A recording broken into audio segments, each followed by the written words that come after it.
Hello বন্ধুরা, আগামী জাতীয় সংসদে কোন দল কতটি আসন পেতে পারে এই নিয়ে বর্তমানে সবার মনেই প্রশ্ন উঠেছে।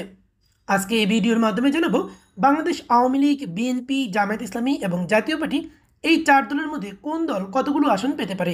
অন্তর্বর্তীকালীন সরকার আগামী 2025 সালের মধ্যেই হয়তো একটি সুষ্ঠু নির্বাচনের আয়োজন করতে পারে। সেক্ষেত্রে এবারের নির্বাচনে আওয়ামী লীগ ও জাতীয় পার্টি সহ সকল রাজনৈতিক দল অংশগ্রহণ করবে বলে আশা করা যায়। বিএনপির পক্ষ থেকেও স্পষ্ট জানিয়ে দেওয়া হয়েছে তারা আওয়ামী লীগের সাথে প্রতিদ্বন্দ্বিতামূলক নির্বাচন করতে চায়। আবার কোনো একতরফা প্রতিদ্বন্দ্বিতাহীন নির্বাচন চায় না বিএনপি। বিএনপির চাওয়ার প্রতি সমর্থন জানান অন্তর্বর্তীকালীন সরকারের প্রধান ডক্টর ইউনূস। তিনিও স্পষ্ট জানিয়ে দিয়েছেন নির্বাচনে আওয়ামী লীগকে বাদ দেওয়ার কোনো পরিকল্পনা তাদের নেই। অন্যদিকে বর্তমানে অন্তর্বর্তীকালীন সরকারের নিরপেক্ষ না হলেও এই সরকারের অধীনে নির্বাচনে যেতে চায় আওয়ামী লীগও। এখনও আওয়ামী লীগ বিশ্বাস করে সুষ্ঠু ভোট হলে জনগণ আওয়ামী লীগকে ক্ষমতায় আনবে, যার কারণে আওয়ামী লীগ ডক্টর ইউনূস সরকারের অধীনে নির্বাচনে আসতেও ভয় পায় না। এ থেকে একটি বিষয় স্পষ্ট, আগামী নির্বাচনটা হয়তো সব দলের অংশগ্রহণেই থাকবে। আমরা এই ভিডিওর মাধ্যমে জানার চেষ্টা করব আওয়ামী লীগ, বিএনপি, জামায়াত ইসলামী, জাতীয় পার্টি সহ অন্যান্য ছোট দলগুলোর মধ্যেও কোন দল কত আসন পেতে পারে এবং কোন দলের কি কি দুর্বলতা ও শক্তি রয়েছে সেসব বিষয়েও আলোচনা করব।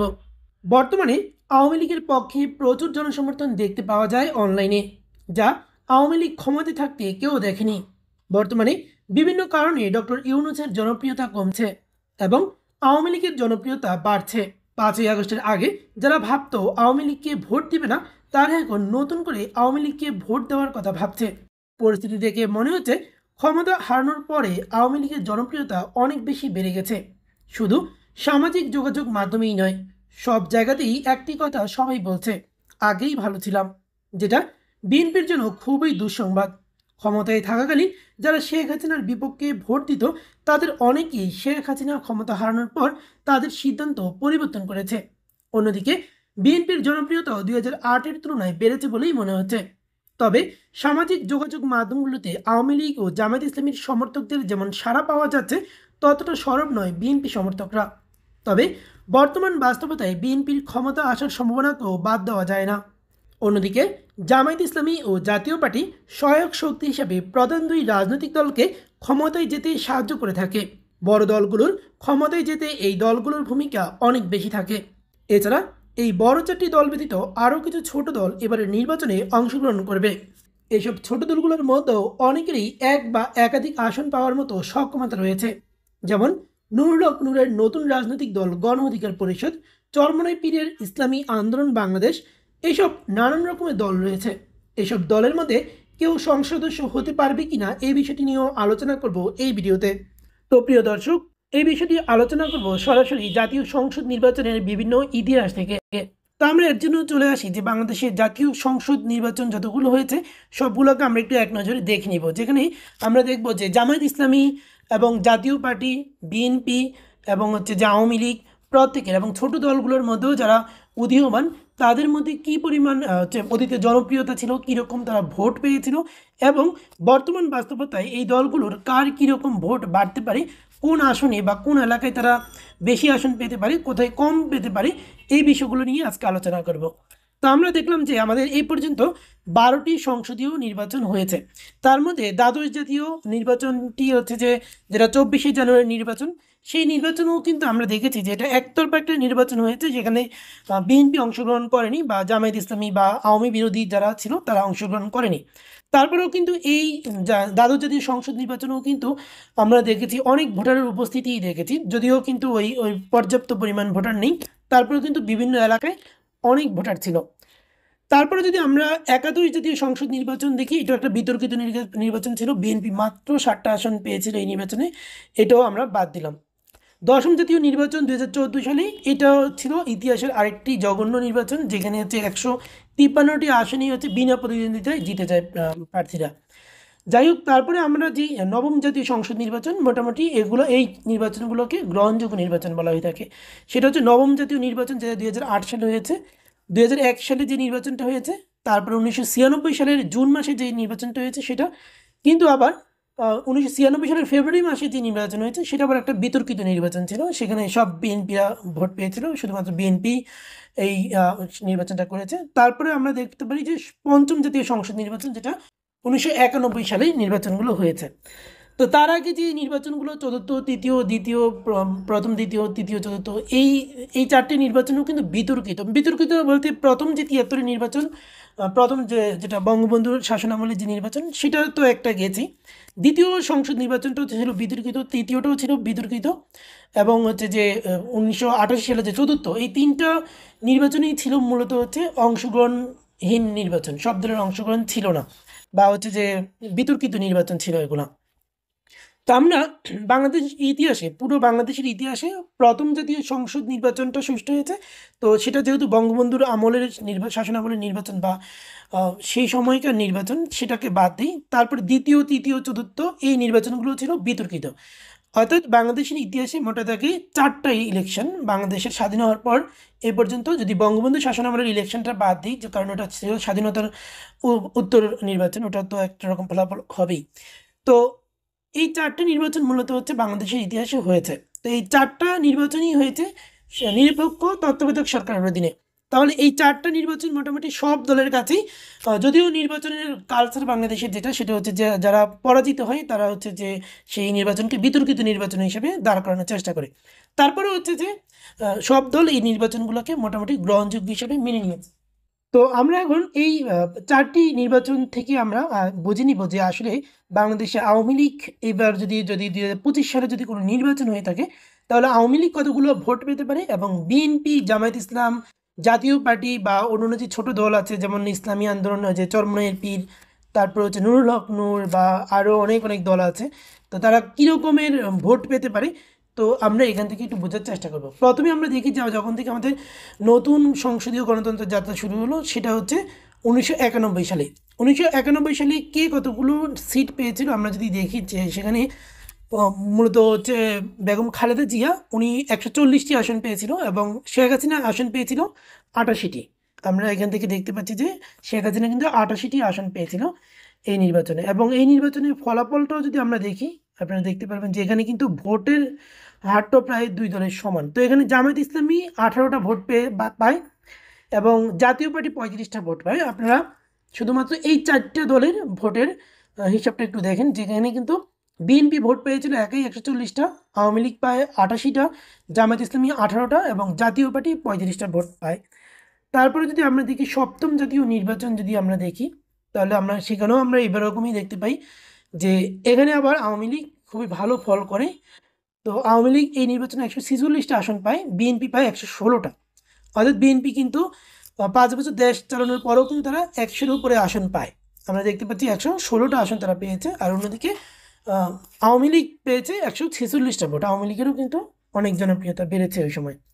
তারপর আমরা 2001 সালের যে নির্বাচন, সেই নির্বাচনটাও যদি দেখি, তাহলে আমরা যদি প্রথমেই বলি যে আমরা যদি জাতীয় পার্টি কীরকম ভোট পাবে সেটা যদি আমরা একবার চিন্তা করি, তাহলে আপনারা দেখবেন যে জাতীয় পার্টি কতগুলো আসন পেয়েছে। জাতীয় পার্টি আসন পেয়েছে হচ্ছে, আমরা দেখতে পাচ্ছি জাতীয় পার্টি আসন পেয়েছে 35টা। তারপরে সপ্তম জাতীয় নির্বাচনে জাতীয় পার্টি পেয়েছে হচ্ছে 32টা। ঠিক আছে, 35টা থেকে তারা 32-এ আসছে জাতীয় পার্টি।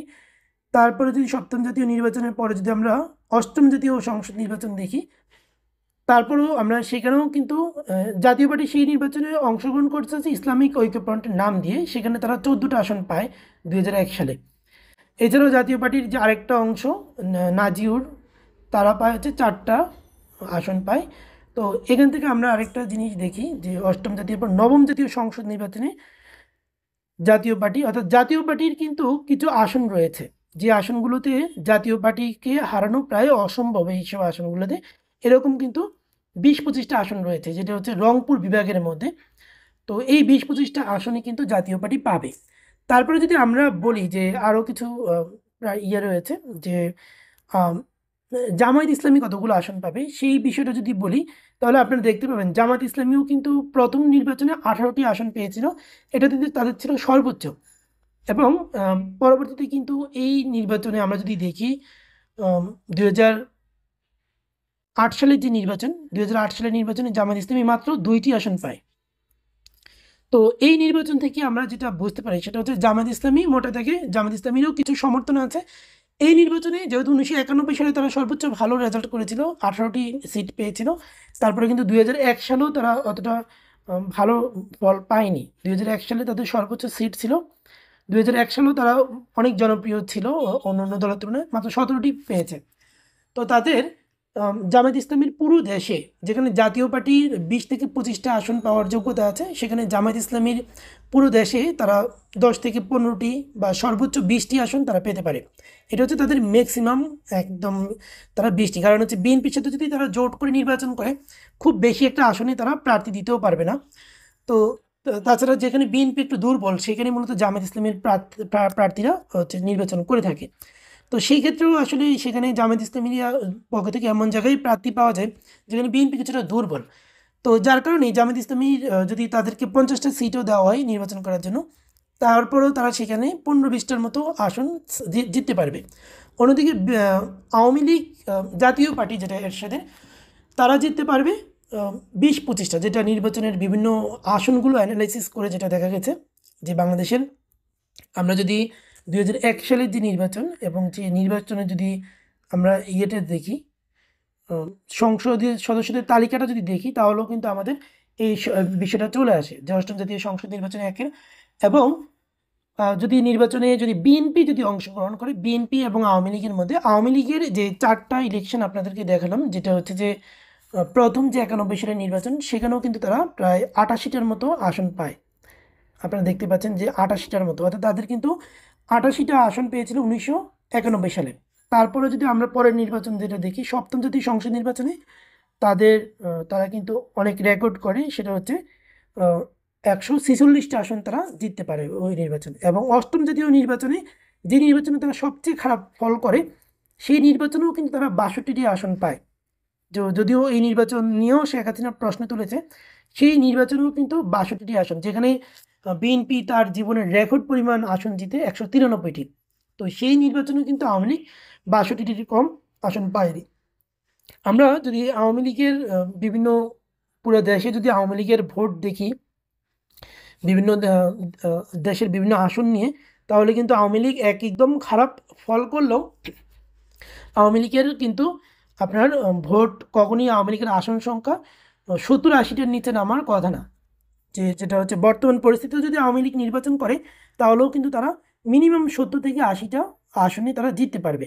কারণ এই পর্যন্ত তাদের কিন্তু কিছু জেলার আসন রয়েছে যেখানে স্বাধীনতার পর থেকে আওয়ামী লীগ ব্যতীত অন্য কোনো দল জিততে পারেনি।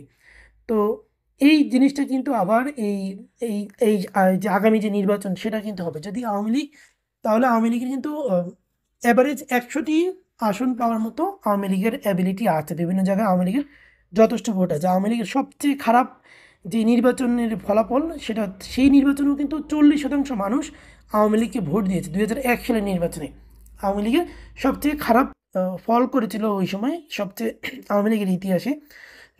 তো সেই নির্বাচনেও কিন্তু তারা 66টি আসন জয় করে। তারপরে যদি আমরা দেখি যে বিএনপি কীরকম নির্বাচন পেতে পারে, বিএনপি সবচেয়ে খারাপ ফল করে হচ্ছে যে বিএনপি সর্বোচ্চ আসন পেয়েছে 2001 সালে 193টি, এবং সবচেয়ে খারাপ ফল করে তারা সেটা হচ্ছে 2008 সালে। তো সেই নির্বাচনে বিএনপি কী করে, সেই নির্বাচনে বিএনপি মাত্র তারা ভোট পায়, আমরা যদি ফলাফল থেকে দেখি তাহলে তারা ভোট পায় হচ্ছে মাত্র, বিএনপি একা ভোট পায় 32.5%। তাদের সমন্বিত 4 দলীয় জোট পায় 37%। অর্থাৎ দেশের খুবই কম সংখ্যক মানুষ তাদেরকে ভোট দেয় ওই নির্বাচনে। এবং তাদের বিএনপি সর্বোচ্চ ভোট পায় 2001 সালে 40% মতো ভোট পায়। সেই নির্বাচনে আওয়ামী লীগও 40% পেয়েছিল। তারপরে যদি আমরা এখানে দেখতে পাই, তো এখানে বিএনপি কীরকম আসন পেতে পারে। তো বর্তমানে বিএনপির আসন কিছুটা বেড়েছে, যেহেতু দীর্ঘদিন ধরে তারা ক্ষমতায় নেই। তো বিএনপির এখানে আসন বেড়েছে। বিএনপি একদম, সেটা হচ্ছে মিনিমামের ক্ষেত্রে যদি বলি, বিএনপিও 100টি আসনের মতো জিতার মতো সক্ষমতা বর্তমানে বিএনপির রয়েছে। বিশেষ করে চট্টগ্রামের এবং রাজশাহীর যে আসনগুলো, চট্টগ্রাম বিভাগ এবং রাজশাহী বিভাগের আসনগুলো বিএনপির থাকবে। এই আসনগুলোতে প্রায় বর্তমানে সবগুলো আসনেও বিএনপি জিতলে অবাক হওয়ার মতো কিছু নেই, চট্টগ্রাম এবং রাজশাহীর।